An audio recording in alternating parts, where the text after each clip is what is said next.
สบายดีทุกคนสบายดีทุกคนเนาะเมื่อนี้เฮาสีมาเบิ่งน้ำแก่งเนาะถือว่าท่วมทางเข้าบ้านพลเล็กเมืองมหาไซเนาะอันนี้อยู่อันนี้ก็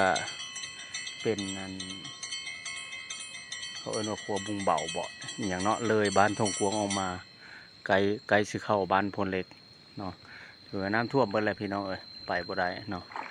ถือว่าอยู่ในขนาดเพียงแอวอันนี้ทางเข้าบ้านพลเล็กเนาะ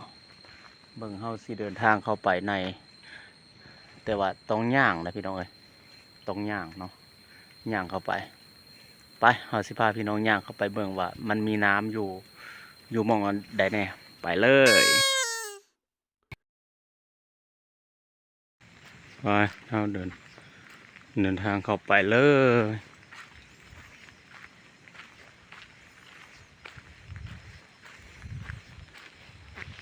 เฮาเดินทางเนาะ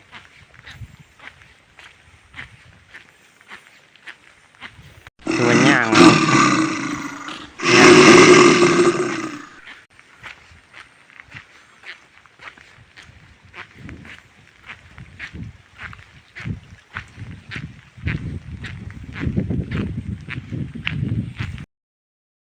มาฮอดหม้องนี้ก็เป็นน้ำอีกนี่เป็นน้ำป่าธรรมดาอันตะเบิ่งอันนี้น้ำไหลบ่ทันนั่น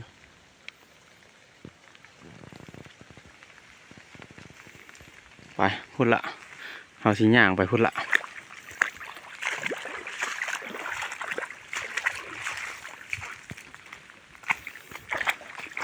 ใส่รถใส่ล่างบ่อยากได้และส่วงซุมื้อนี่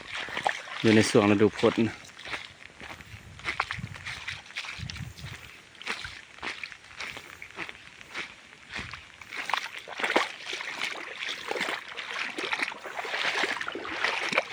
แต่ใครอยู่น้ำมองนี้มัน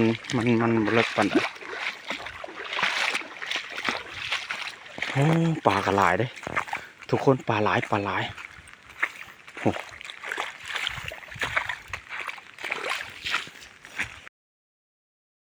เป็นได้ทุกคนอันนี้เฮาย่างมาแต่หลังพุ่นเฮาย่างมาทุนประมาณเกือบ2 กิโลเนาะประมาณเกือบ2 กิโลวันนี้เฮาสิย่างอยู่ใน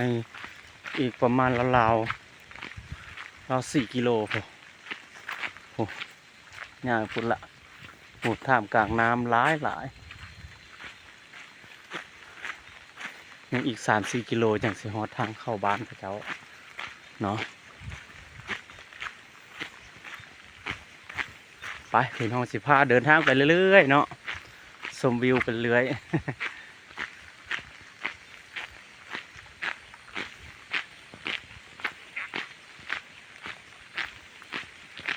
แต่ว่าเดี๋ยวนี้มันเป็นทางแดงธรรมดาเป็นทางแดงธรรมดาเนี่ย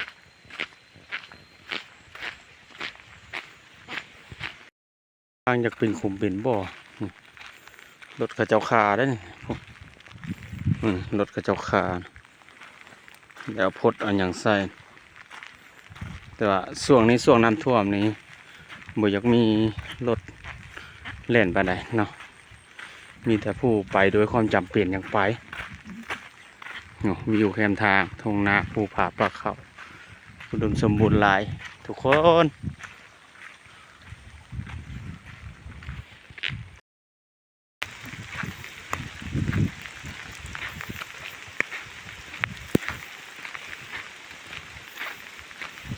ตัวยังอ่ะตัวงัวบ่นะ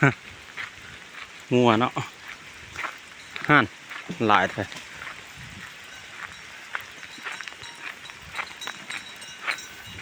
พบน้ำท่วมบ่งวน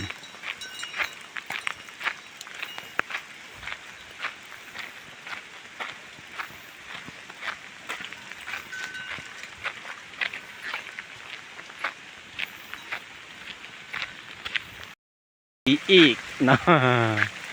ฮอตล่ะพี่น้องเนาะบัดนี้ฮอตล่ะเด็กรถไถเขาเจ้าเนี่ยปะไว้ในนี้ใส่ฮอตน้ำเนี่ยฮอตบอลน้ำท่วมอีกไกลซอนบ้านเขาเจ้าได้บัดนี้ อันนี้เนี่ยพวกน้ำท่วมนี่รถเขาจะปะไว้นี่พร้อมรถไถคันนั้นเขาโป๊กไว้นี่หัวหันฮอดน้ำแล้วบ่ายเขาสิได้พากันย่างน้ำโอ้พี่น้องผมโอ้ข้ามปุ๊บละประมาณเกือบครึ่งลักอย่างนั้นน้ำกับประมาณเกือบสิเพียงคอนี่ละหรือว่าเพียงประมาณนี้ไปเขาสิพาพี่น้องไปเบิ่ง